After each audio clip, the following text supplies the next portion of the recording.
Malam ini aku tidak benar-benar menelan pil itu. Aku hanya berpura-pura. Aku membiarkannya menyentuh lidahku, lalu kusembunyikan. Karena malam ini, aku ingin tahu satu hal. Apa yang sebenarnya dilakukan suamiku dan ibu mertuaku setiap kali mereka yakin aku sudah tertidur tak berdaya. Namaku Alia. Suamiku bernama Reza. Dan ibu mertuaku, Bu Marwah. Selama 6 bulan terakhir, setiap malam hidupku berjalan dengan pola yang sama. Jam 8 lewat sedikit, rumah mulai sunyi. Jam 8.30, Bu Marwah biasanya sudah selesai dengan urusan dapur. Dan tepat jam 9 malam, tanpa pernah meleset sedetik pun, pintu kamarku akan diketuk pelan. Tok, tok. Ketukan itu selalu sama. Tidak keras. Tidak terburu-buru.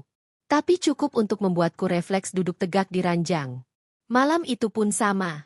Aku sedang melipat pakaian terakhir di keranjang cucian ketika suara langkah kaki Bu Marwah terdengar di koridor lantai 2. Langkahnya pelan, teratur, seperti jarum jam yang sedang bekerja. Lalu pintu kamarku terbuka. Bu Marwah masuk membawa nampan kecil berwarna perak. Di atasnya ada segelas air putih dan sebutir pil putih kecil di dalam wadah perak mungil. Di belakangnya, Reza berdiri sambil tersenyum lembut. Sudah mau jam 9, Alia, kata Bu Marwah datar.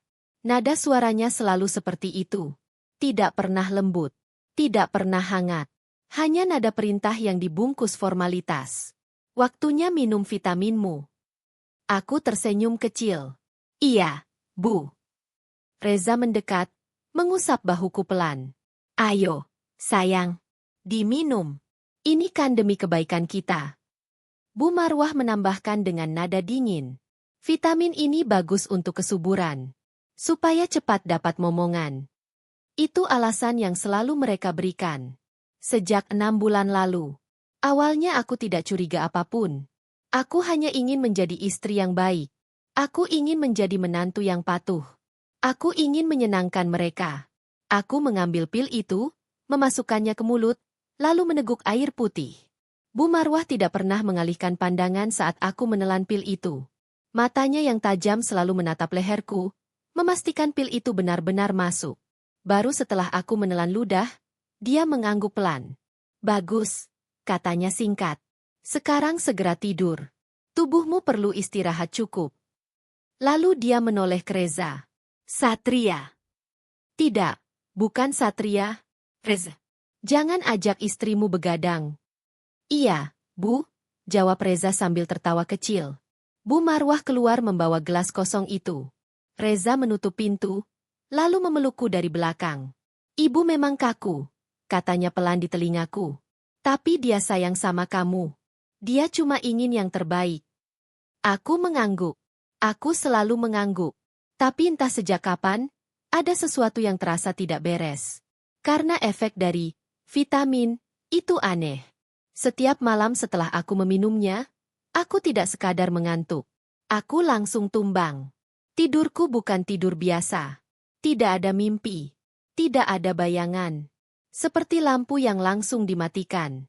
Dan setiap pagi saat aku bangun, kepalaku terasa berat. Berkabut. Seolah otakku baru dipaksa hidup kembali. Butuh waktu hampir 1 jam sampai aku benar-benar sadar. Sementara Reza dan Bu Marwah, mereka selalu terlihat segar di meja makan. Padahal mereka sering bercerita bahwa mereka masih menonton televisi atau mengobrol di ruang kerja sampai larut malam. Kasihan kamu, Alia, kata Reza suatu pagi sambil menyeruput kopi. Tidurnya pula sekali. Tadi malam ada film bagus. Loh. Aku hanya tersenyum tipis. Dalam hati aku bertanya, bagaimana mungkin mereka yang tidur lebih larut terlihat jauh lebih segar daripada aku yang tidur 8 jam penuh? Kecurigaan itu tumbuh perlahan. Seperti tanaman rambat. Awalnya kecil. Nyaris tak terlihat. Lalu suatu hari, menutupi seluruh dinding kewarasanku. Aku mulai memperhatikan hal-hal kecil. Botol vitamin itu, misalnya. Botol kaca berwarna coklat gelap.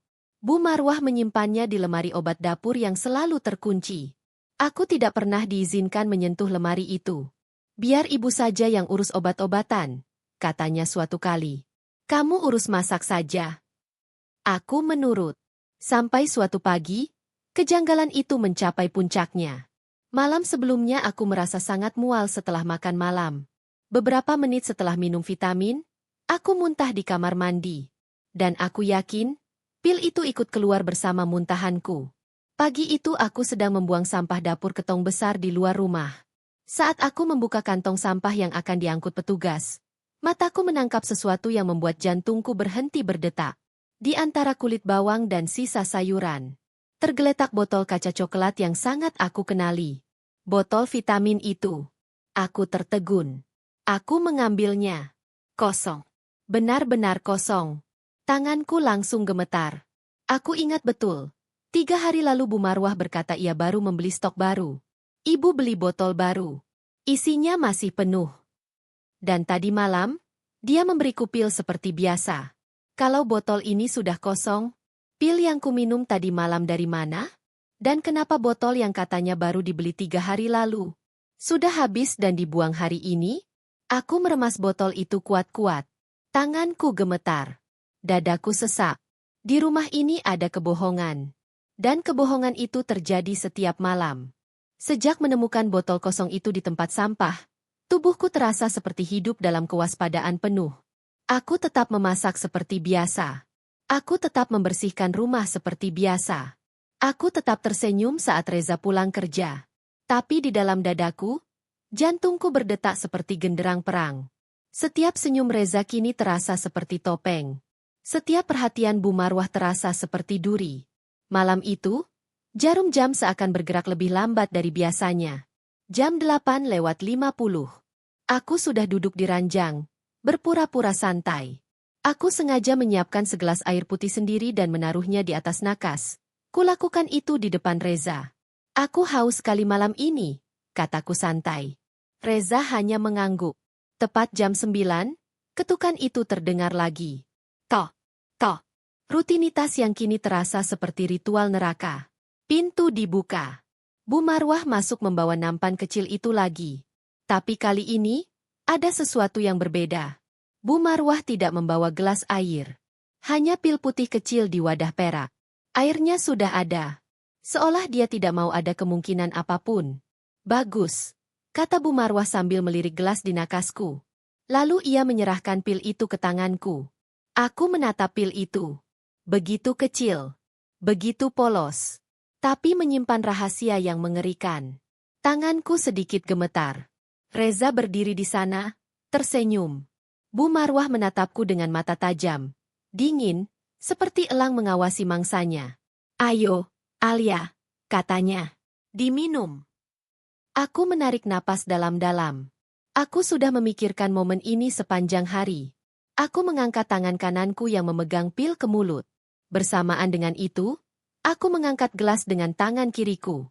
Saat bibirku menyentuh bibir gelas, dengan gerakan sepersekian detik, aku menjatuhkan pil itu dari mulutku ke telapak tangan kananku yang setengah terkepal. Lalu aku pura-pura meneguk air dengan sekali tegukan besar. Aku batuk sedikit. Uhuk, airnya terlalu dingin. Itu alasan.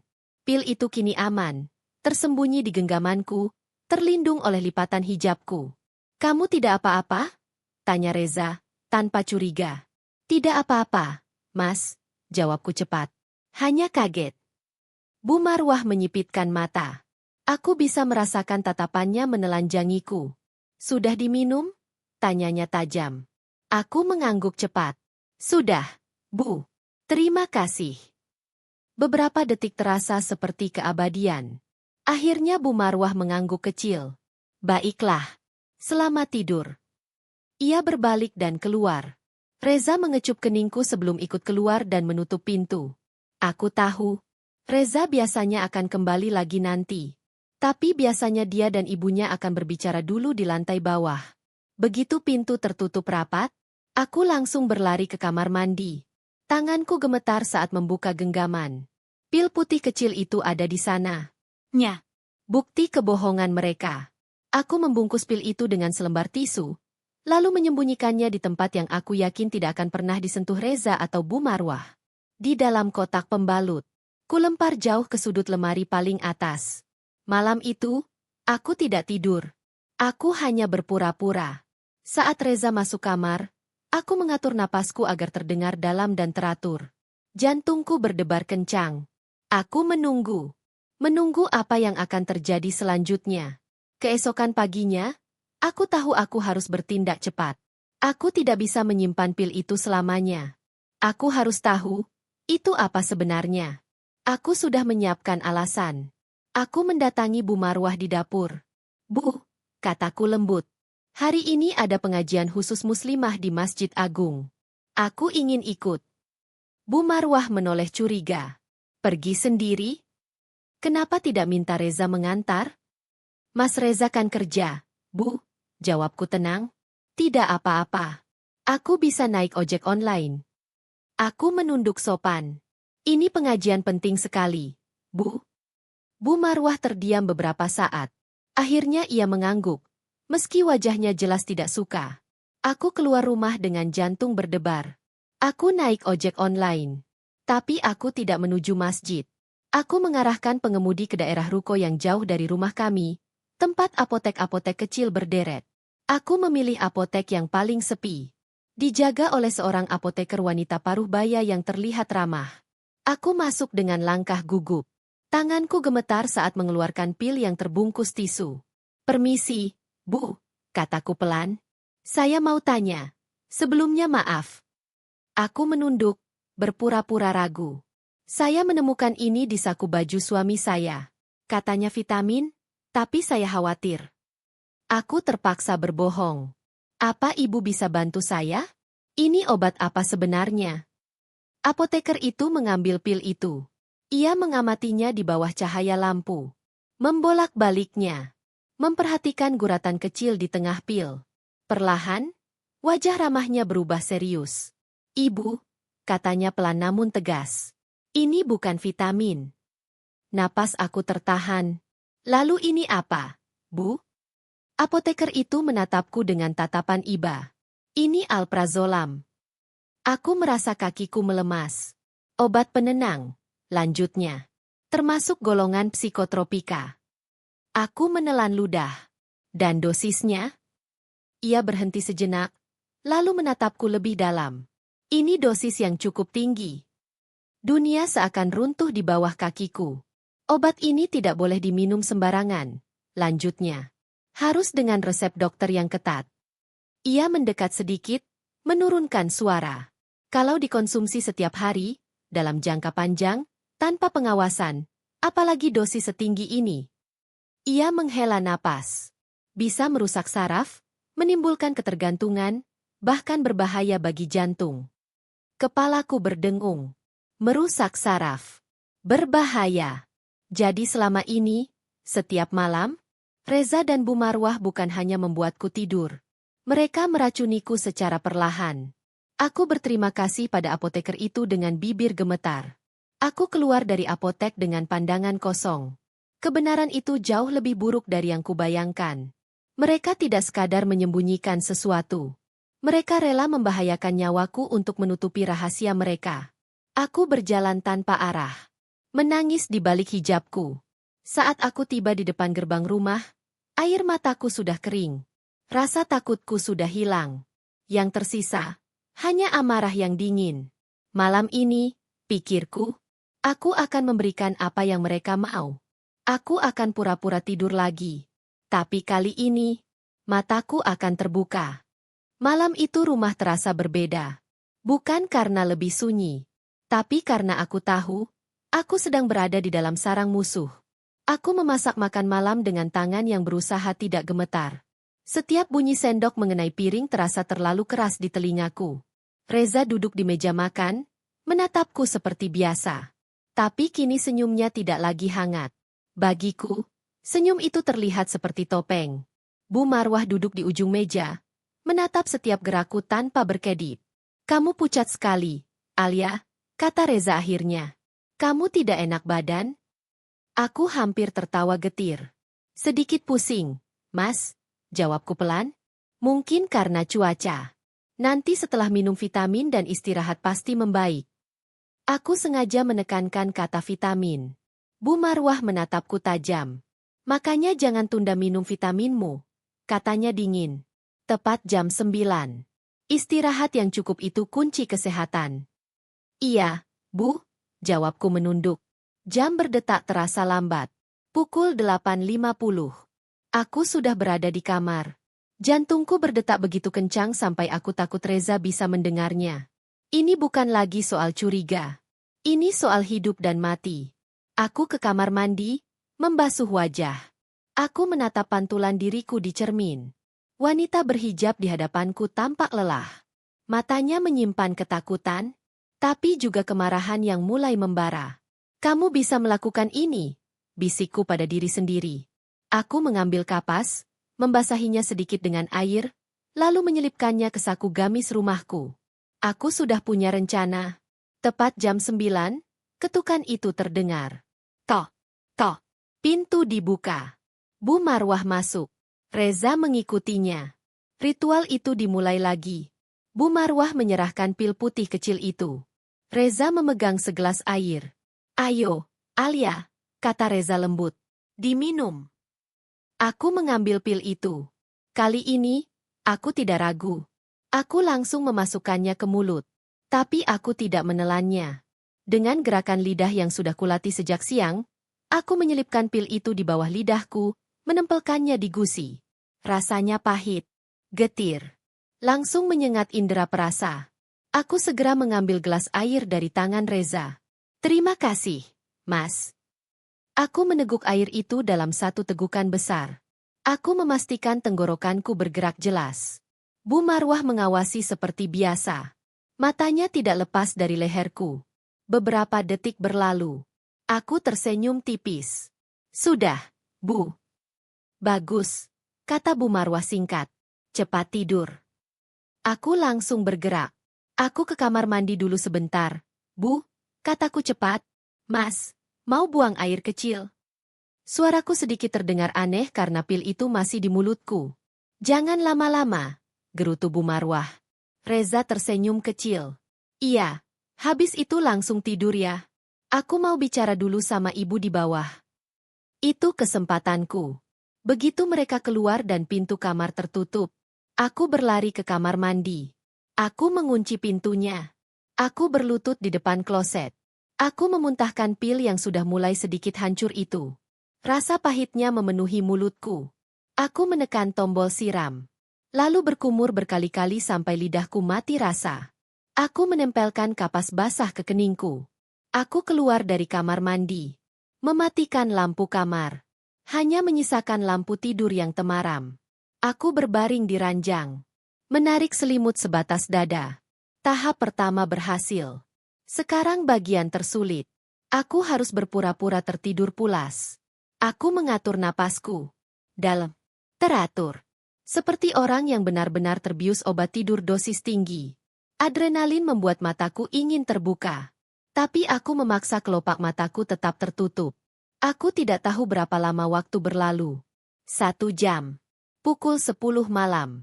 Tiba-tiba, pintu kamarku berderit pelan. Jantungku berhenti berdetak. Aku tidak berani membuka mata. Aku mendengar langkah kaki yang sangat ringan. Aku mengenali langkah itu. Itu langkah Bu Marwah. Hawa dingin terasa di sisi ranjangku. Dia berdiri di sampingku. Mengawasi. Aku tetap diam. Aku memaksa napasku tetap dalam dan teratur. Bayangan menutupi wajahku dari cahaya lampu tidur. Bu Marwah mencondongkan tubuh ke arahku. Lalu, aku merasakan sesuatu yang membuat bulu kuduku berdiri. Tangannya menyentuh bahuku. Pelan. Lalu sedikit lebih keras. Alia. Dia memanggil namaku dengan suara sangat pelan. Aku tidak bergerak. Tubuhku lunglai sempurna. Tangan itu mengguncang bahuku sedikit lebih kencang. Aku tetap diam. Ini adalah ujian. Jika aku bergerak sedikit saja, jika kelopak mataku bergetar, jika napasku berubah, semuanya akan berakhir. Akhirnya guncangan itu berhenti. Bu Marwah mendengus pelan. Bagus, katanya lirih. Tidur yang nyenyak, menantuku. Langkah kakinya menjauh. Pintu ditutup kembali dengan sangat pelan.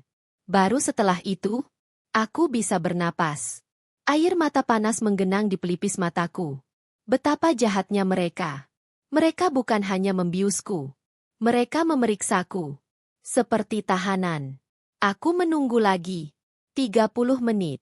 45 menit. Tepat pukul 11 malam, aku mendengar suara aktivitas di lantai bawah. Bukan suara televisi.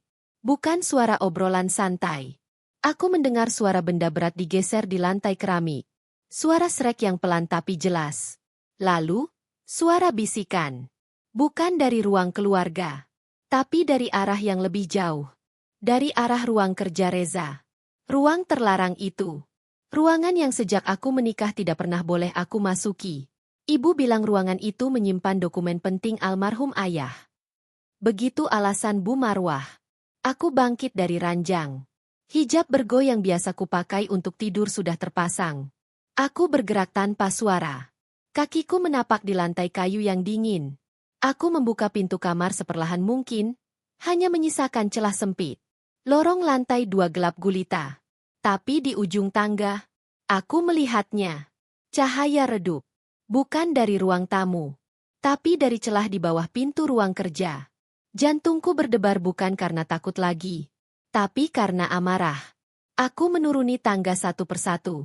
Aku menapakkan kakiku di bagian paling pinggir anak tangga agar tidak berderit.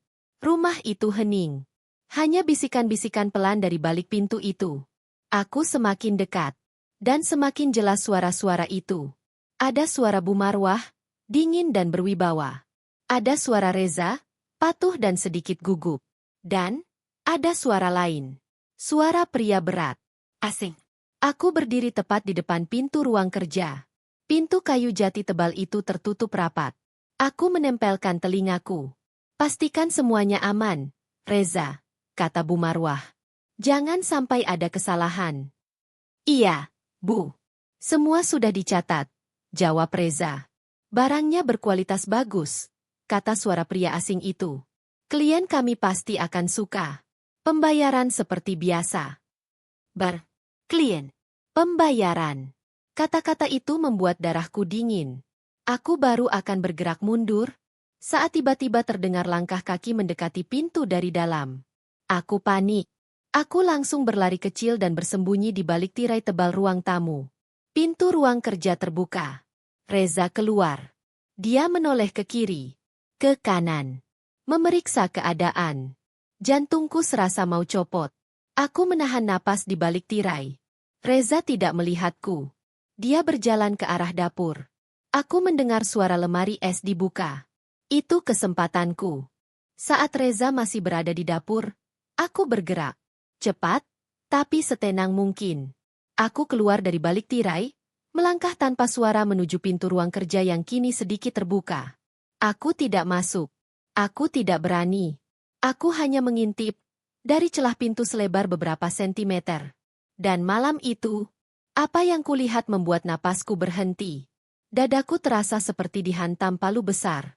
Ruang kerja yang selama ini kukira hanya berisi tumpukan dokumen tua dan buku-buku almarhum ayah Reza.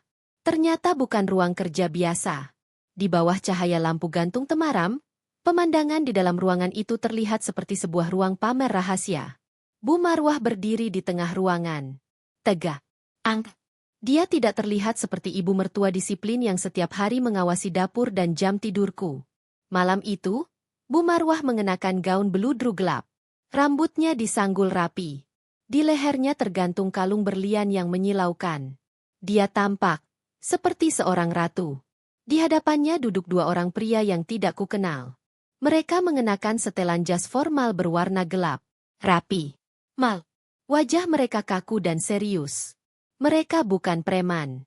Mereka terlihat seperti pebisnis kelas atas, atau mungkin aparat yang kotor. Dan di atas meja kayu besar di tengah ruangan, aku melihat sesuatu yang membuat kakiku hampir lemas. Tumpukan uang tunai. Pecahan besar. Diikat rapi. Bertumpuk-tumpuk seperti menara kecil. Di samping tumpukan uang itu, berjejer benda-benda yang berkilauan. Sebuah keris kuno, gagangnya tampak seperti gading. Sebuah kalung emas besar dengan batu permata merah delima. Beberapa patung perunggu kecil yang terlihat sangat tua. Saat itu aku langsung mengerti. Ini bukan obrolan biasa. Ini adalah transaksi. Transaksi barang haram. Saat itulah Reza kembali masuk ruangan. Dia membawa nampan berisi beberapa gelas minuman. Suamiku, pria yang kunikahi, pria yang seharusnya melindungiku.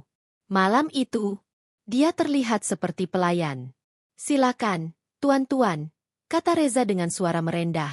Salah satu pria berjas tidak menyentuh minumannya. Dia mengambil keris itu, mengamatinya dengan sangat teliti, menggunakan kaca pembesar kecil. Anda yakin ini asli, Bu Marwah? Tanyanya. Suaranya berat dan penuh wibawa. Klien kami, Pak Wijaya, sangat teliti. Beliau tidak akan mentolerir kesalahan sekecil apapun. Nama itu menggema di telingaku. Pak Wijaya. Pengusaha besar. Dermawan. Namanya sering muncul di koran. Bu Marwah tertawa. Tawa yang dingin. Meremehkan. Tuan, katanya santai. Di dunia ini, asli atau palsu itu hanya soal cerita. Dia tersenyum tipis. Dan saya adalah pencerita terbaik di kota ini. Pria berjas itu ikut tersenyum. Saya suka cara berpikir Anda. Bu Marwah mengangguk puas. Keris itu dibuat oleh pengrajin terbaik di bawah pengawasan saya. Lanjutnya. Setiap detailnya, termasuk jejak waktunya, sudah sempurna. Ia mengangkat keris itu sedikit. Cerita yang saya buat tentang keris ini, peninggalan kerajaan yang hilang. Bu Marwah menatap para tamunya satu persatu. Jauh lebih meyakinkan daripada sejarah aslinya. Tanganku refleks menutup mulutku. Jantungku terasa diremas. Ini bukan sekadar jual beli barang curian. Ini jauh lebih buruk. Ini adalah penipuan terorganisir. Sindikat pemalsuan barang antik. Mereka tidak mencuri sejarah. Mereka menciptakan sejarah palsu. Mereka membuat barang-barang palsu. Menciptakan cerita palsu. Lalu menjualnya dengan harga miliaran kepada orang-orang kaya seperti Pak Wijaya. Reza berdiri di samping ibunya. Di tangannya ada sebuah buku besar. Dia mencatat sesuatu. Dia bukan korban. Dia bukan dipaksa. Dia adalah bagian dari ini. Akuntan kejahatan ini. Pak Wijaya, kata Bu Marwah lagi dengan nada puas, sudah menelan umpan kita berkali-kali. Ia tersenyum. Dia sangat terobsesi memiliki koleksi yang lebih baik dari siapapun. Bulan depan, lanjutnya, dia pasti akan membayar berapapun untuk mahkota emas yang kita tawarkan. Mahkota emas. Aku merasa mual. Jadi inilah alasannya. Inilah mengapa setiap malam aku dibuat tertidur. Diracun. Dibius. Bukan hanya agar aku tidak mengganggu, tapi agar aku tidak sadar saat rumah ini berubah menjadi sarang penipu ulung. Agar aku tidak mendengar saat tamu-tamu berbahaya datang tengah malam. Agar aku tetap menjadi istri bodoh yang tidak tahu apa-apa. Kemarahan membakar dadaku. Rasa takutku menghilang. Yang tersisa hanya kebencian yang dingin. Aku ingin berteriak. Aku ingin mendobrak pintu itu. Menampar wajah Reza. Menghancurkan semua barang palsu itu. Tapi aku tahu, aku tidak bisa. Aku harus mengumpulkan bukti. Aku harus kembali ke kamar. Aku harus mengambil ponselku. Aku harus merekam ini.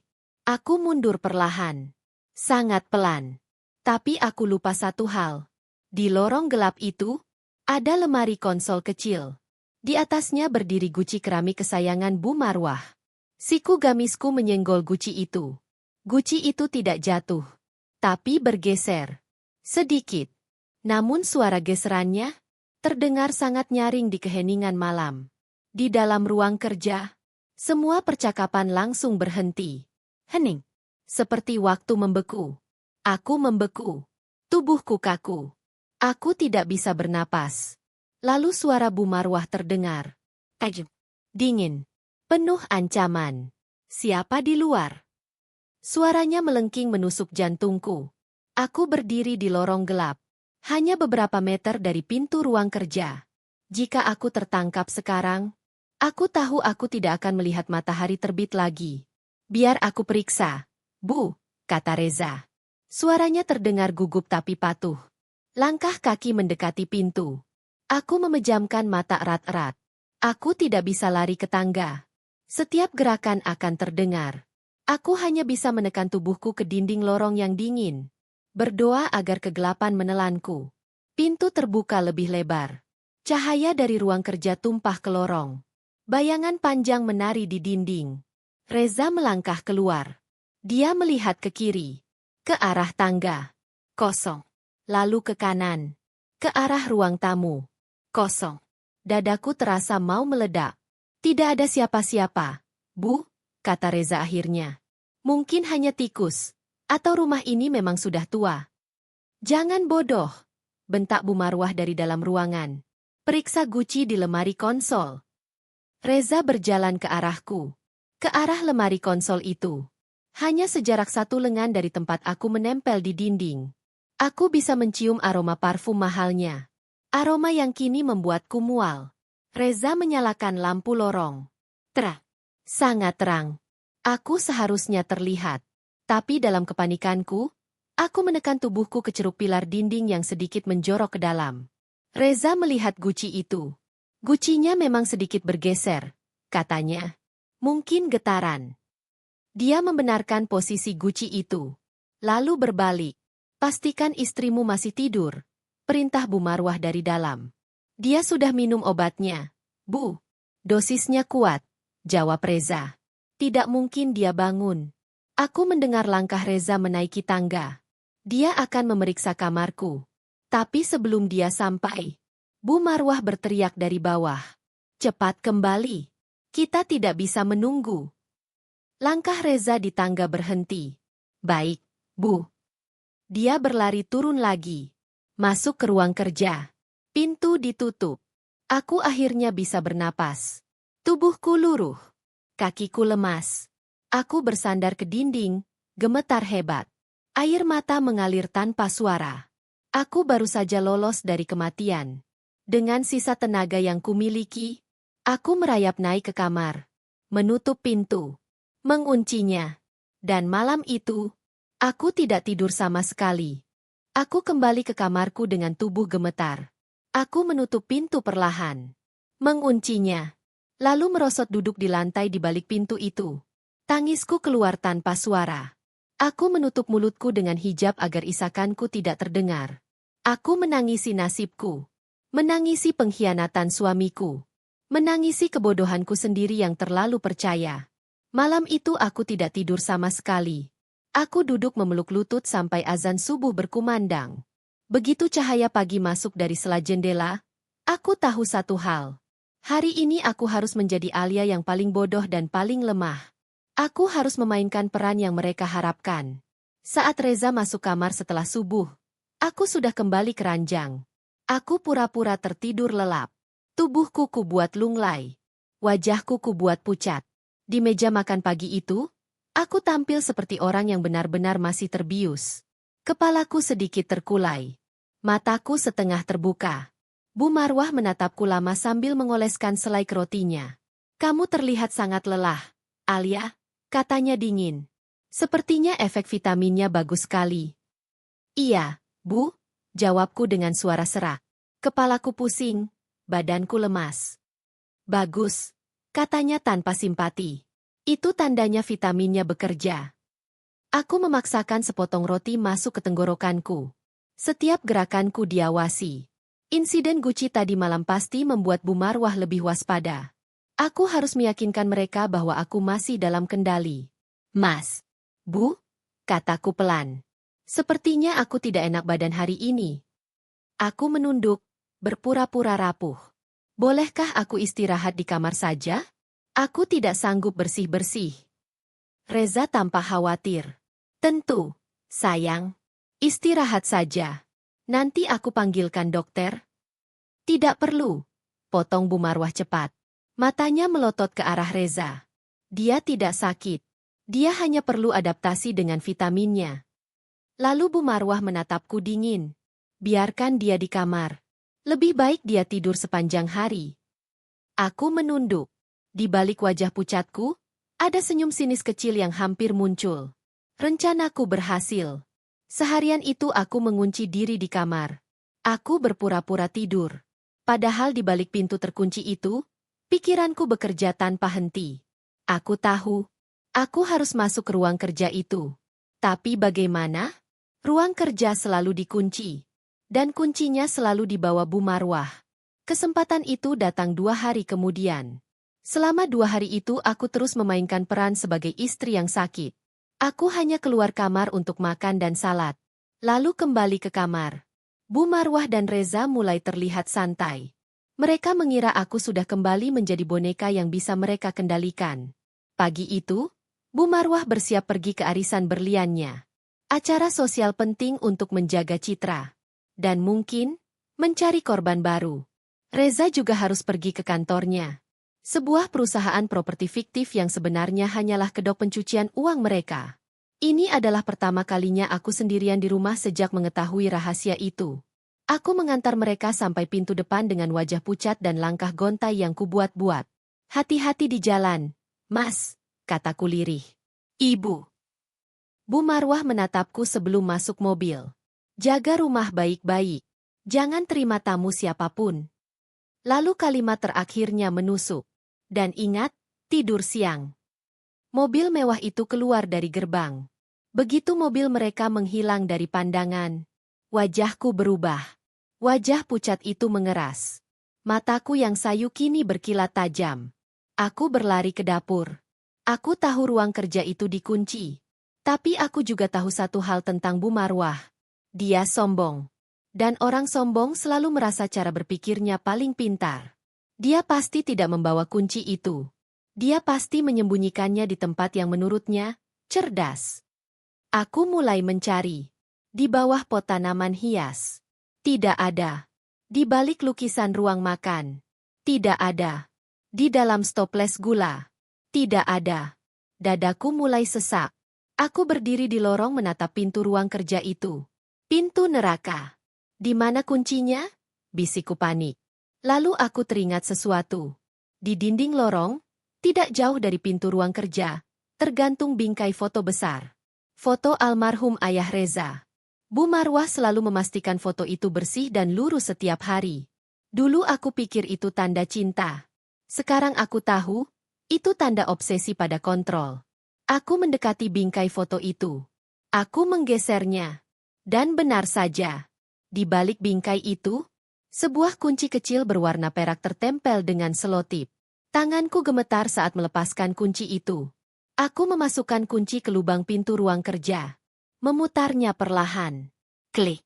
Bunyi kecil itu terdengar seperti ledakan di telingaku. Pintu terbuka. Aku menarik napas panjang. Lalu melangkah masuk. Dan menutup pintu di belakangku. Ruangan itu terlihat normal. Meja kerja Reza rapi. Tidak ada uang. Tidak ada perhiasan. Tidak ada pria berjas. Semua bersih. Sempurna. Untuk sesaat, aku hampir meragukan diriku sendiri. Apakah aku berhalusinasi malam itu? Tapi kemudian, aku mengingat pahitnya alprazolam di mulutku. Aku tidak salah. Mereka hanya membersihkannya dengan sangat rapi. Aku mulai mencari. Laci meja Reza, alat tulis dan buku catatan biasa.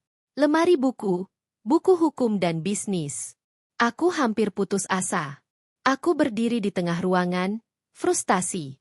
Lalu mataku tertuju pada permadani tebal bergaya Persia di tengah ruangan. Indah, mal. Tapi posisinya, sedikit aneh. Tidak benar-benar di tengah. Aku berlutut. Aku menggulung permadani itu perlahan. Di bawahnya lantai keramik biasa. Aku mengetuknya. Tok, tok, ad. Aku bergeser. Tok, pong. Suara yang berbeda. Suara kosong. Jantungku berdebar keras. Aku memeriksa nat keramik itu. Ada satu bagian persegi. Natnya terlihat lebih baru. Lebih rapi. Aku menekannya. Aku mencari celah. Di salah satu sudut, aku merasakan keramik itu bisa diangkat. Dengan sekuat tenaga, aku menariknya.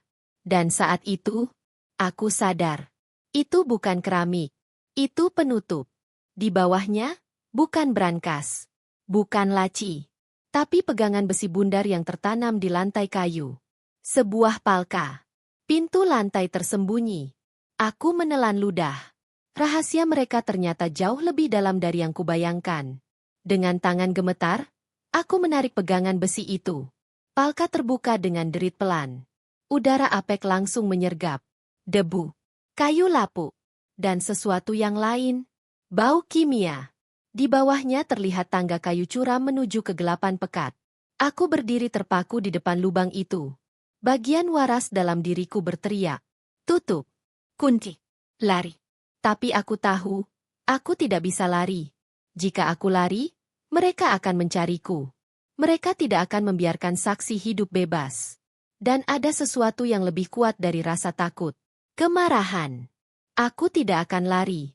Aku akan menghancurkan mereka dengan rahasia mereka sendiri. Aku mengambil ponsel dari saku gamisku. Menyalakan senter. Cahaya putih menembus kegelapan. Aku menarik napas panjang. Mudah-mudahan Allah melindungiku, bisikku. Lalu aku mulai menuruni tangga itu.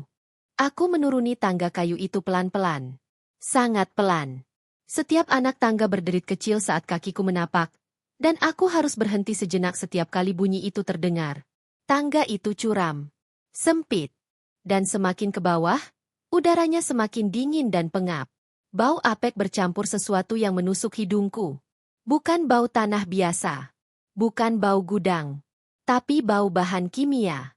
Aku menelan ludah. Jantungku berdebar kencang, memukul-mukul tulang rusukku seperti ingin keluar.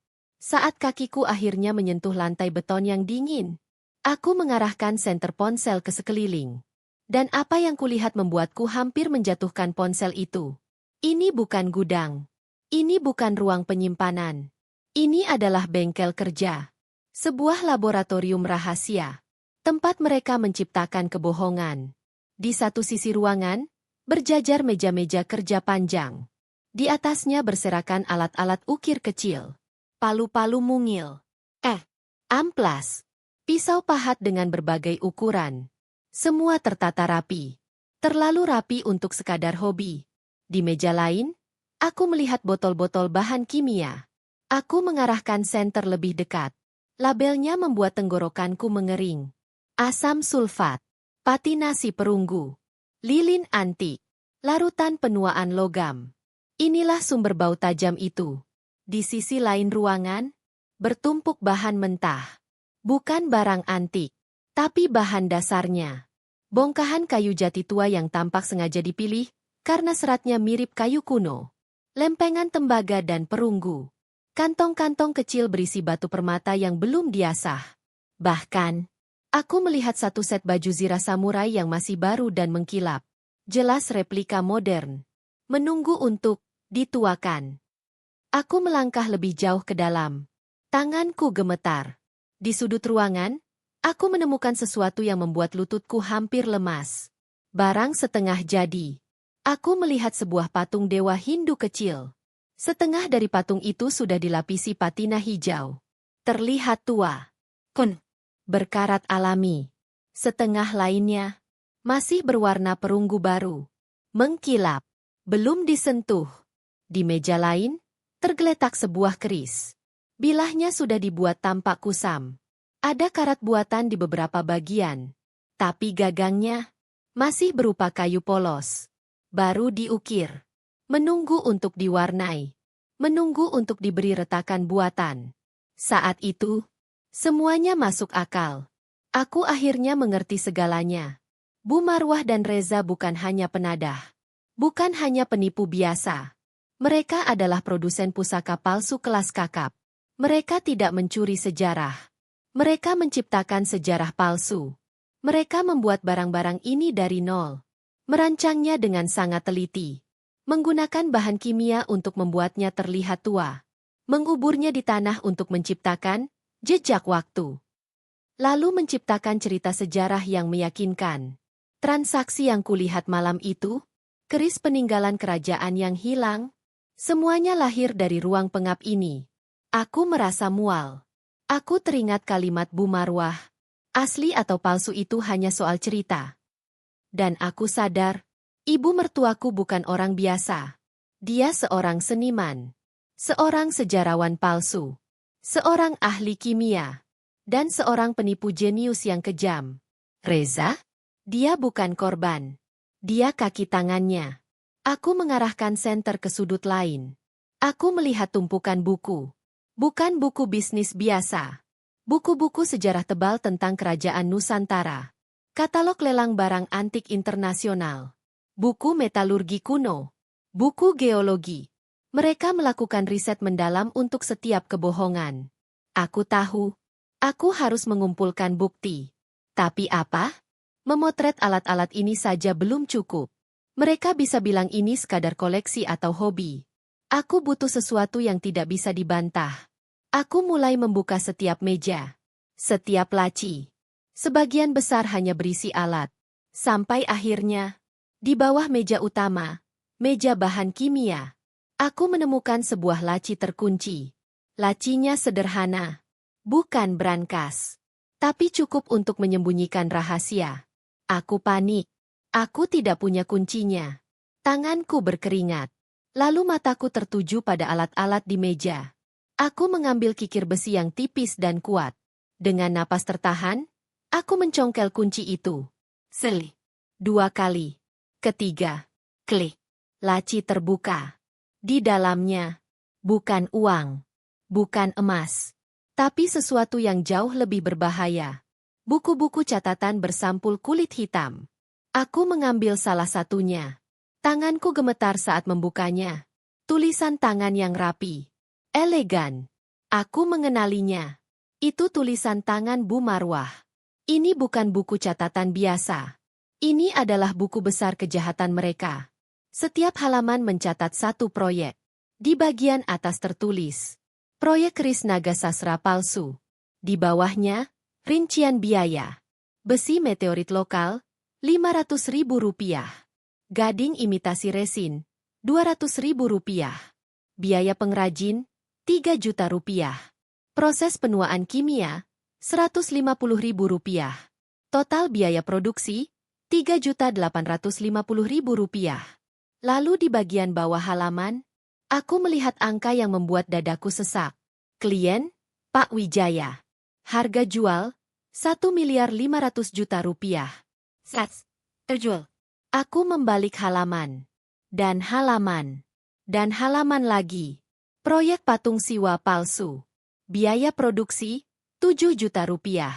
Harga jual, Rp3 miliar. Proyek kalung delima dinasti palsu. Biaya produksi, Rp1 juta. Harga jual, Rp5,5 miliar. Nama klien itu muncul lagi. Dan lagi. Pak Wijaya. Aku terduduk di lantai beton yang dingin. Ponselku hampir jatuh dari genggamanku. Puluhan proyek. Puluhan miliar rupiah. Satu korban yang sama. Ini bukan bisnis. Ini obsesi. Mereka tidak hanya menipu. Mereka menghancurkan. Aku teringat percakapan malam itu. Dia sudah menelan umpan kita berkali-kali. Dan rencana mahkota emas. Mereka sedang menyiapkan penipuan terbesar mereka. Aku tahu. Aku tidak bisa hanya memotret ini. Aku harus membawa bukti ini keluar. Aku mengambil buku catatan paling tebal. Aku memasukkannya ke balik gamisku. Aku menyalakan perekam video. Dengan suara bergetar, aku berbisik ke kamera. Ini ruang bawah tanah rumah Reza dan Bu Marwah. Aku merekam seluruh ruangan. Alat-alat. Bahan kimia. Barang setengah jadi. Di sini mereka memalsukan barang antik. Lalu aku merekam buku catatan itu. Halaman demi halaman. Ini daftar korban mereka. Aku menyorot satu nama. Ini, Pak Wijaya. Aku tahu aku harus pergi. Sebelum mereka pulang. Aku mematikan senter. Aku menaiki tangga dengan napas terengah. Aku menutup palka. Mengembalikan penutupnya. Menggelar kembali permadani ke posisi semula. Mengunci ruang kerja. Mengembalikan kunci ke balik bingkai foto.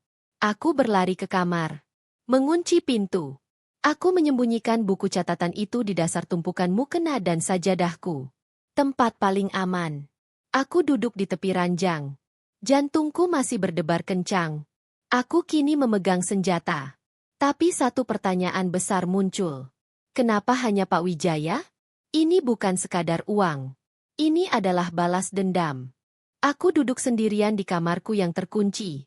Buku catatan bersampul hitam itu tersembunyi aman di balik tumpukan mukena dan sajadahku. Tanganku masih gemetar. Napas masih belum teratur. Aku baru saja memegang rahasia yang bisa menghancurkan hidup dua orang yang selama ini kusebut keluarga. Tapi justru saat itu, sebuah pertanyaan besar menggerogoti pikiranku. Kenapa hanya Pak Wijaya? Puluhan miliar rupiah. Puluhan barang palsu. Semua ditujukan pada satu orang yang sama. Ini bukan kebetulan. Ini bukan sekadar keserakahan. Ini terlalu personal. Ini adalah balas dendam. Aku menatap langit-langit kamar. Mengulang-ulang nama itu di kepalaku. Pak Wijaya. Apa yang pernah ia lakukan sampai Bu Marwah rela meracuni menantunya sendiri? Demi menjaga rahasia ini, aku tahu satu hal. Untuk benar-benar mengalahkan musuh, aku harus memahami motivasinya. Aku harus tahu sejarah kebencian ini. Hari-hari berikutnya aku kembali memainkan peranku. Aku tetap Alia yang sakit. Alia yang lemah. Alia yang pusing karena vitamin. Aku menghabiskan 2 hari penuh di kamar. Hanya keluar saat jam makan. Bu Marwah dan Reza mulai benar-benar lengah. Mereka melihatku sebagai sesuatu yang sudah jinak. Sudah tak berbahaya. Kesempatan itu datang 3 hari kemudian. Malam itu, Bu Marwah dan Reza memberitahu bahwa mereka harus pergi. Makan malam bisnis, kata Reza. Nada suaranya terdengar biasa. Terlalu biasa. Aku tahu itu bohong. Entah bertemu pemasok, entah bertemu pengrajin, atau mungkin merancang proyek berikutnya. Kamu tidak apa-apa kami tinggal, Alia? Tanya Reza. Wajahnya menunjukkan kekhawatiran palsu. Tidak apa-apa, Mas, jawabku lirih. Aku di kamar saja, aku juga sudah minum vitaminnya. Aku menunjuk gelas air di nakas. Padahal pil itu sudah kubuang ke kloset beberapa menit sebelumnya. Bu Marwah menatapku lama. Tatapannya menusuk. Ingat, katanya dingin. Jangan bukakan pintu untuk siapapun. Rumah ini dikunci ganda. Iya, Bu.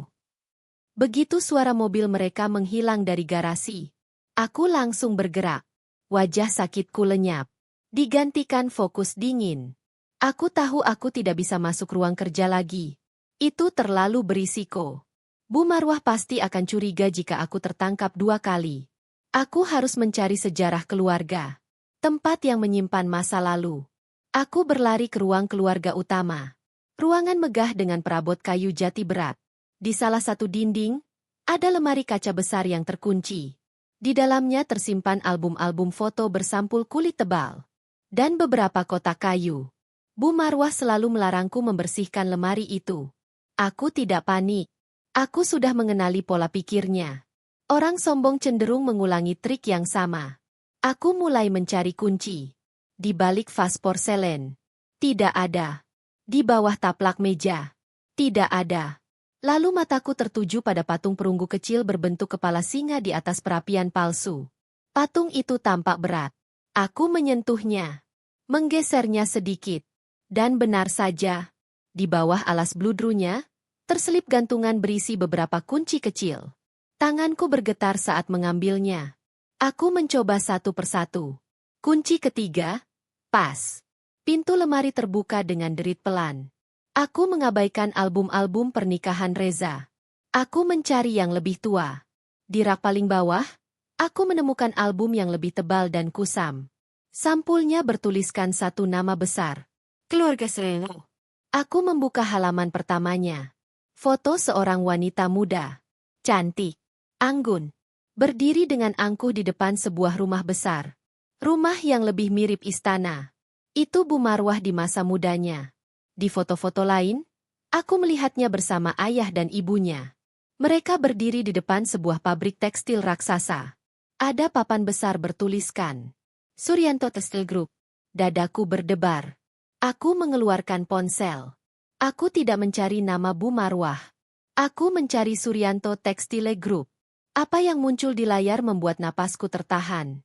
Puluhan artikel berita lama. Arsip digital koran nasional. Berita dari 25 tahun lalu. Judul-judulnya menusuk. Raksasa tekstil Suryanto terancam bangkrut. Suryanto Group kalah tender besar pemerintah. Pendatang baru kuasai pasar tekstil nasional. Aku membuka artikel demi artikel. Tanganku gemetar. Berita itu menceritakan kejatuhan cepat sebuah dinasti bisnis. Keluarga Suryanto yang puluhan tahun menguasai industri tekstil. Hancur dalam waktu kurang dari setahun. Mereka kalah tender proyek vital. Dan perusahaan yang mengalahkan mereka adalah Wijaya Corporation. Milik Pak Wijaya. Artikel terakhir membuatku terduduk lemas. Judulnya, Kabar Duka dari Keluarga Suryanto. Artikel itu menyebutkan bahwa Tuan Suryanto, ayah Bu Marwah, meninggal dunia karena serangan jantung masif. Hanya 1 minggu setelah perusahaannya dinyatakan pailit. Keluarganya jatuh miskin. Menjual semua aset. Menanggung kehinaan publik. Saat itu, semuanya menjadi jelas. Ini bukan bisnis. Ini balas dendam 25 tahun. Bu Marwah tidak pernah memaafkan Pak Wijaya. Ia menyalahkannya atas kebangkrutan ayahnya. Atas kematian ayahnya. Atas kehinaan yang ia rasakan. Dan kini ia membalas dendam dengan cara paling kejam. Ia tidak menghancurkan bisnis Pak Wijaya. Ia menghancurkan reputasinya. Ia menguras kekayaannya. Barang palsu demi barang palsu. Aku menutup album itu perlahan. Mengembalikan kunci. Mengunci lemari. Dan menaruh patung singa itu kembali. Saat itulah, aku mendengar suara garasi terbuka. Mereka pulang. Lebih cepat dari yang kuduga. Jantungku mencelos. Aku berlari ke kamar. Mengunci pintu. Melompat ke ranjang. Menarik selimut. Mengatur napas agar terdengar berat dan dalam. Beberapa menit kemudian, pintu kamarku dibuka pelan. Hawa dingin menyentuh kulitku. Aku tahu, itu Bu Marwah. Ia berdiri di sana. Mengawasi. Aku tetap diam. Tak bergerak. Tak bernapas berlebihan. Setelah hening yang terasa seperti keabadian, pintu ditutup kembali. Aku membuka mata di kegelapan. Aku kini tahu segalanya. Kejahatan mereka. Rahasia mereka. Dan alasan mereka. Aku menatap tumpukan mukenaku. Tempat buku catatan itu tersembunyi. Aku teringat satu kalimat dari percakapan malam itu. Tentang mahkota emas. Proyek terbesar. Pukulan terakhir untuk Pak Wijaya. Aku tahu satu hal. Aku tidak bisa menunggu. Aku harus menghentikan transaksi itu. Aku duduk di kamarku yang terkunci. Tubuhku lemas. Tapi pikiranku justru bekerja lebih cepat dari sebelumnya. Aku sudah tahu semuanya. Aku tahu kejahatan mereka. Aku tahu rahasia mereka. Dan yang paling penting, aku tahu waktu. Mahkota emas. Proyek pamungkas. Pukulan terakhir untuk Pak Wijaya. Aku membuka kembali buku catatan hitam itu. Membaca ulang halaman-halaman terakhir. Tidak ada tanggal pasti. Tidak ada jam tertulis. Tapi dari percakapan yang kudengar, aku tahu satu hal. Waktu mereka hampir habis. Aku mulai menghitung pilihanku. Pilihan pertama, polisi. Aku bisa membawa buku ini. Video dari ruang bawah tanah. Lalu melapor. Tapi ada satu masalah besar. Bu Marwah sangat licik.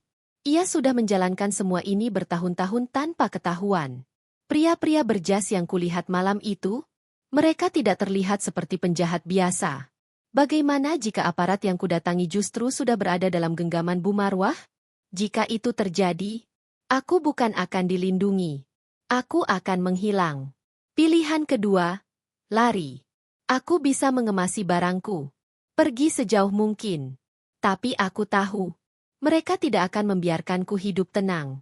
Dan yang lebih penting, Pak Wijaya akan tetap tertipu.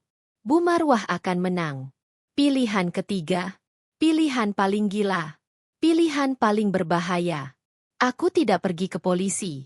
Aku akan pergi ke korban. Aku akan menemui Pak Wijaya. Risikonya besar. Pak Wijaya adalah miliarder. Aku bukan siapa-siapa. Seorang istri. Seorang menantu.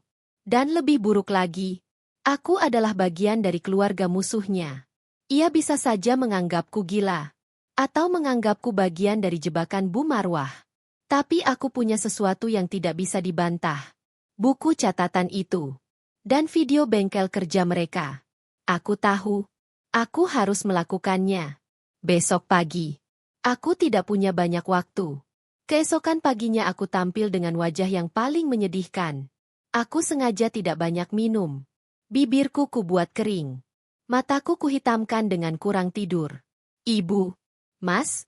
Panggilku lirih di meja makan. Badanku rasanya tidak karuan. Kepalaku pusing sekali. Aku menelan ludah. Aku memainkan kartu terakhir. Aku takut, mungkin ada yang tidak beres. Bolehkah aku pergi ke pengajian di Masjid Agung? Aku ingin minta didoakan. Minta air doa. Aku tahu, menggunakan alasan agama adalah satu-satunya cara. Bu Marwah sangat kaku pada citra sosial. Ia tidak akan berani melarang menantunya yang berhijab beribadah. Bu Marwah menatapku lama. Menimbang. Kamu yakin bisa pergi sendiri? Tanyanya curiga. Kamu terlihat sangat lemah. Aku pesan taksi online. Bu, jawabku lembut. Aku akan langsung pulang. Reza ikut bicara. Sudahlah, Bu. Biarkan Alia pergi. Mungkin benar dia butuh didoakan. Bu Marwah akhirnya mengangguk. Baik. Tapi jangan kemana-mana. Lalu ia melakukan sesuatu yang membuat jantungku jatuh. Ia menyodorkan ponsel lama. Pakai ponsel ini. Ponselmu biar ibu simpan. Aku membeku. Ponsel ini hanya bisa menelepon ibu dan Reza, katanya dingin. Dan memesan taksi. Aku sadar. Ini jebakan. Ia ingin melacakku. Aku tidak punya pilihan. Aku menyerahkan ponselku. Ponsel yang berisi video bukti. Semua rencanaku hampir hancur. Tapi saat masuk ke kamar untuk berganti pakaian, aku tersenyum. Bu Marwah memang pintar. Tapi ia meremehkanku. Video asli itu sudah kupindahkan malam sebelumnya. Ke sebuah kartu memori mikro yang sangat kecil. Kini terselip aman di jahitan keliman gamisku. Buku catatan hitam itu sudah kulipat rapi. Kuselipkan di balik korset di dalam gamis longgarku. Aku membersihkan ponsel lamaku dari semua data. Lalu mengambil ponsel jadul pemberian Bu Marwah. Aku memesan taksi. Aku mencium tangan Bu Marwah dan Reza. Assalamualaikum. Begitu taksi keluar dari gerbang, aku langsung mencondongkan badan ke sopir. Pak, bisa batalkan pesanan di aplikasi. Aku mengeluarkan uang. Saya bayar tunai 2 kali lipat. Tolong antarkan saya ke alamat ini. Aku menyebutkan alamat yang kudapat semalam dari internet. Kantor Pusat Wijaya Corporation. Gedung itu menjulang tinggi. Kaca dan baja. Tampak seperti benteng modern. Aku turun dari taksi dengan gamis sederhana dan wajah tegang. Aku tampak sangat kontras dengan orang-orang berjas mahal di lobi. Aku berjalan ke meja resepsionis. Permisi, Mbak. Saya mau bertemu Pak Wijaya. Resepsionis menatapku dari atas ke bawah. Apakah ibu sudah punya janji? Belum. Tapi ini penting. Ia menggeleng. Pak Wijaya tidak bisa ditemui tanpa janji. Aku tidak menyerah. Tolong sampaikan saja. Ini soal Bu Marwah dan mahkota emas. Resepsionis berhenti mengetik. Ia menatapku dengan pandangan baru.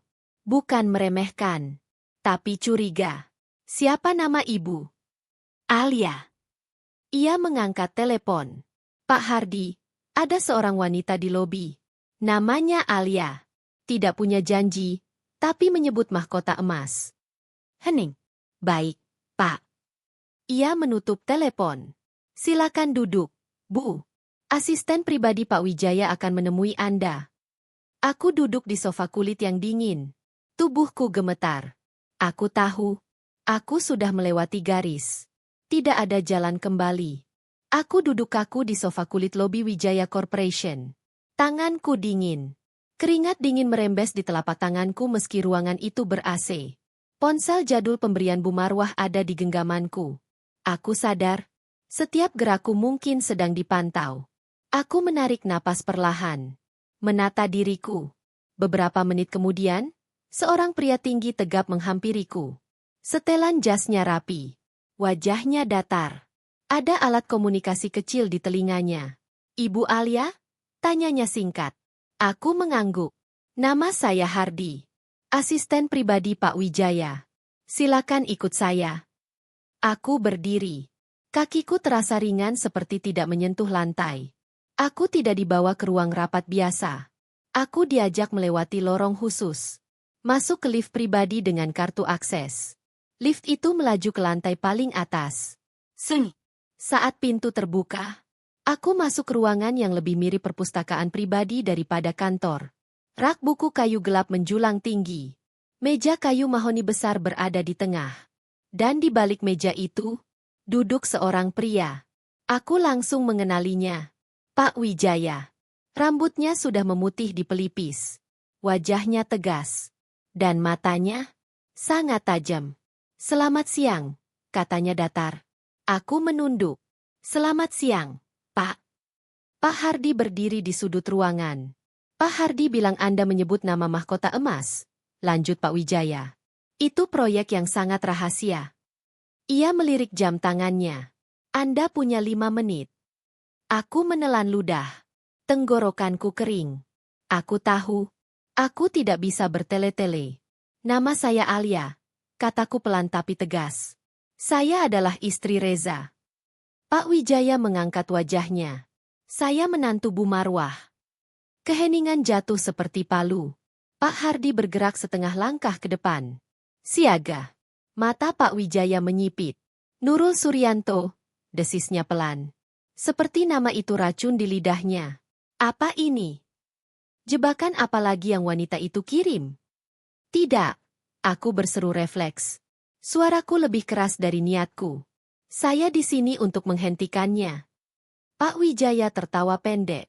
Kering. Tanpa humor. Menghentikan apa? Menyelamatkan Anda, jawabku cepat. Dari penipuan yang sudah berlangsung bertahun-tahun. Penipuan? Barang-barang antik yang Anda beli? Aku menarik napas. Semuanya palsu. Ruangan itu membeku. Berani sekali Anda, katanya dingin. Itu tuduhan serius. Saya punya bukti. Aku merogoh balik korset di dalam gamisku. Pak Hardi langsung melangkah maju. Tangannya siaga. Aku mengeluarkan buku catatan bersampul hitam. Aku meletakkannya perlahan di atas meja Pak Wijaya. Silakan buka, kataku. Ia menatap buku itu. Lalu membukanya.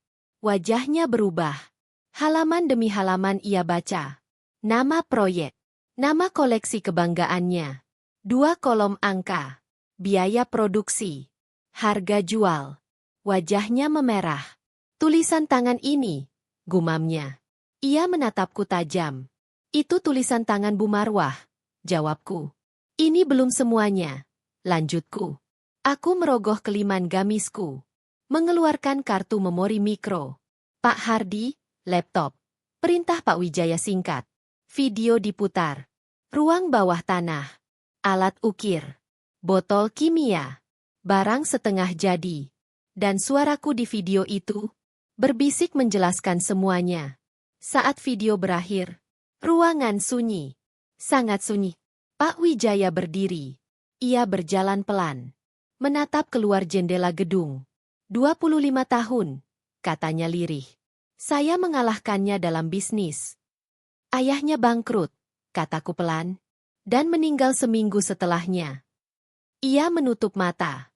Saya tidak tahu. Saya hanya menjalankan bisnis. Ia berbalik. Tatapannya kini dingin seperti baja. Dia meracuni reputasi saya. Dan besok malam, kataku, mahkota emas adalah pukulan terakhir. Pak Wijaya berdiri tegak. Hardi. Siap, Pak. Batalkan semua jadwal besok. Hubungi tim hukum. Hubungi kepala keamanan. Dan hubungi Kapolda. Aku terkejut. Ini darurat nasional, katanya tegas. Lalu ia menatapku. Tatapan itu berubah. Penuh hormat. Apa yang akan mereka lakukan pada Anda jika mereka tahu ini? Aku akan pulang, jawabku tanpa ragu. Aku akan berpura-pura minum vitamin. Aku akan berpura-pura tidur.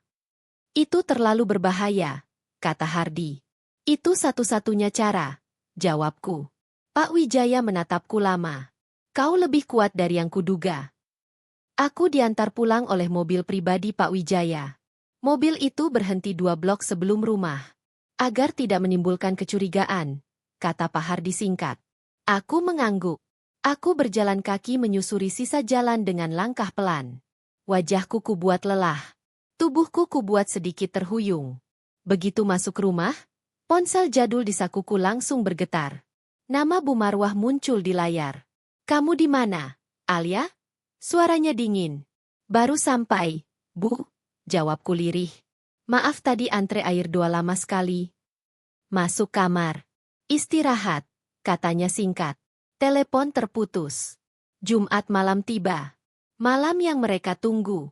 Malam yang mereka yakini sebagai puncak kemenangan. Aku bisa merasakan kegembiraan yang tertahan dari Bu Marwah dan Reza. Mereka bersikap sangat baik padaku. Terlalu baik. Seolah ini malam perayaan. Pukul 9 tepat. Ritual itu datang. Bu Marwah masuk membawa pil. Reza membawa air. Minum, Alia, kata Bu Marwah. Setelah malam ini, semua penderitaanmu akan berakhir. Nada suaranya memiliki makna ganda. Aku tersenyum kecil. Terima kasih, Bu. Aku memasukkan pil itu ke mulutku. Menyelipkannya di bawah lidah. Meneguk air. Pahitnya langsung terasa. Selamat tidur, menantu kesayanganku, katanya. Mereka keluar. Begitu pintu tertutup, aku berlari ke kamar mandi. Memuntahkan pil itu. Berkumur. Mematikan lampu kamar. Aku berbaring. Menatap langit-langit. Jantungku berdebar keras.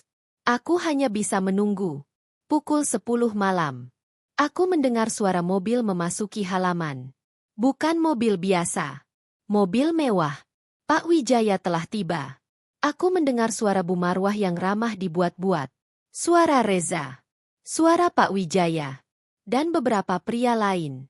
Mereka masuk ke ruang kerja. Aku tahu. Mereka akan langsung turun ke ruang bawah tanah. 30 menit. 40 menit. Lalu. Suara gaduh. Benda berat dibanting. Suara perintah tegas. Jangan bergerak. Polisi. Jantungku melompat. Ini dia. Di ruang bawah tanah, semuanya terjadi cepat. Mahkota emas palsu itu terletak di atas beludru merah. Bu Marwah berdiri angkuh. Reza sudah menyiapkan dokumen transfer. Luar biasa, kata Pak Wijaya. Sebuah karya yang luar biasa. Tentu saja, jawab Bu Marwah bangga. Ini asli peninggalan raja. Palsu. Satu kata itu memotong udara. Senyum Bu Marwah lenyap. Apa maksud Anda? Luar biasa palsu, kata Pak Wijaya dingin. Sama seperti semua yang ada di ruangan ini. Balas dendamu berakhir malam ini, Nurul. Pintu palka terbuka. Bukan aku yang turun. Puluhan polisi berseragam hitam menyerbu. Tiarap. Reza menjerit. Ia mencoba lari. Langsung dibanting. Tapi Bu Marwah, dia tidak berteriak. Tidak menangis. Wajahnya berubah menjadi topeng kebencian murni. Saat borgol mengunci tangannya, matanya menatap ke atas. Ke arah tangga. Ke arah kamarku. Ia tahu. Dan saat itulah aku muncul. Aku berjalan menuruni tangga dengan tenang. Hijabku rapi. Wajahku tenang. Aku berhenti di depan palka. Memandang ke bawah. Bu Marwah melihatku. Kamu, desisnya. Pengkhianat. Reza menangis. Alia, kenapa? Ibu melakukan semua ini untuk kita. Aku menatapnya. Untuk kita? Tanyaku pelan. Atau untuk kebencian ibu yang tak pernah selesai? Aku menatap Bu Marwah. Selama ini aku yang kalian buat tertidur. Tapi malam ini, kalianlah yang dibangunkan. Aku berbalik. Aku keluar rumah. Menghirup udara malam. Udara kebebasan. Rumah itu berubah dalam satu malam. Rumah yang dulu terasa sunyi dan menekan, kini dipenuhi cahaya lampu sorot. Puluhan polisi lalu lalang. Setiap sudut didokumentasikan. Ruang bawah tanah yang selama ini tersembunyi kini terbuka lebar. Alat-alat ukir. botol-botol bahan kimia, barang-barang palsu setengah jadi. Mahkota emas palsu itu diletakkan di tengah meja. Indah, mengkilap. Dan kini, tak lagi punya daya apapun. Aku duduk di teras rumah. Seorang polwan menyelimutiku dengan selimut tipis. Tubuhku akhirnya gemetar. Bukan karena takut, tapi karena semua ini akhirnya selesai. Pak Wijaya duduk di kursi di sampingku. Nada suaranya pelan. Yang Anda lakukan malam ini, menyelamatkan banyak orang. Aku hanya mengangguk. Aku terlalu lelah untuk bicara. Lelah yang seperti bangun dari tidur panjang penuh mimpi buruk. Apa yang ingin Anda lakukan sekarang? Tanyanya. Aku hanya ingin pergi dari rumah ini, jawabku lirih. Dan Anda akan pergi, katanya tegas. Kami akan pastikan Anda aman. Proses hukum berjalan cepat. Kasus ini menjadi berita nasional. Judul-judul berita memenuhi layar televisi. Sindikat pusaka palsu kelas kakap terbongkar. Menantu diracuni, bongkar balas dendam 25 tahun. Ruang bawah tanah jadi saksi kejahatan terorganisir. Sidang demi sidang digelar. Bu Marwah datang dengan pengacara mahal. Wajahnya tetap angkuh. Ia menuduhku. Mengatakan aku bersekongkol dengan Pak Wijaya. Mengatakan aku istri durhaka. Cemburu. Gila. Tapi semua itu runtuh satu persatu. Buku catatan kejahatan. Video bengkel bawah tanah. Puluhan barang palsu. Dan yang paling memberatkan, kesaksian para pengrajin desa. Mereka mengaku dibayar Reza untuk membuat replika. Mereka tidak tahu barang itu akan dijual sebagai pusaka asli. Aku harus bersaksi. Saat aku berjalan ke podium saksi, ruang sidang hening. Aku mengenakan gamis dan hijab rapi. Aku tidak menatap Reza. Tidak menatap Bu Marwah. Aku hanya menatap lurus ke depan. Aku menceritakan semuanya. Tentang pil, vitamin. Tentang alprazolam. Tentang malam aku pura-pura tidur. Tentang ruang bawah tanah. Pengacara Bu Marwah menyerangku. Jadi Anda sengaja menjebak suami dan ibu mertua Anda? Aku menatapnya tenang. Aku tidak menjebak, kataku. Aku mencari kebenaran. Yang kutemukan adalah kejahatan. Aku diracuni setiap hari oleh orang yang seharusnya melindungiku. Apakah melindungi diri sendiri adalah pengkhianatan? Ruang sidang gempar. Pukulan terakhir datang dari dokter ahli. Ia menjelaskan bahaya alprazolam dosis tinggi tanpa resep. Kerusakan saraf. Kegagalan organ. Kematian. Apa yang mereka lakukan padaku adalah percobaan pembunuhan yang diperlambat. Reza akhirnya menangis. Ia mengaku. Mengaku dibesarkan dengan kebencian. Mengaku patuh pada ibunya. Bu Marwah tetap diam. Tidak menyesal. Vonis dibacakan. Bu Marwah, penjara seumur hidup. Reza, 20 tahun penjara. Aku menceraikan Reza sebelum sidang selesai. Aku tidak mengambil harta apapun. Aku hanya membawa namaku kembali. Beberapa minggu kemudian, Pak Wijaya menemuiku. Aku tidak datang membawa hadiah, katanya. Aku datang membawa keadilan. Ia menyerahkan sebuah amplop. Gugatan perdata atas penderitaan fisik dan mentalku dikabulkan. Ganti rugi diambil dari aset sitaan Bu Marwah. Jumlahnya besar. Sangat besar. Cukup untuk hidup tenang seumur hidup. 1 tahun kemudian, sebuah galeri kecil dibuka di pusat kota. Namanya Galeri Nirmala. Artinya, murni. Tanpa tipu daya. Di dalamnya dipajang karya seni asli. Ukiran kayu. Patung perunggu. Kain tenun. Karya pengrajin desa. Di sudut galeri ada layanan autentikasi seni. Untuk membantu orang-orang agar tidak tertipu seperti dulu. Seorang wanita berhijab berdiri di sana.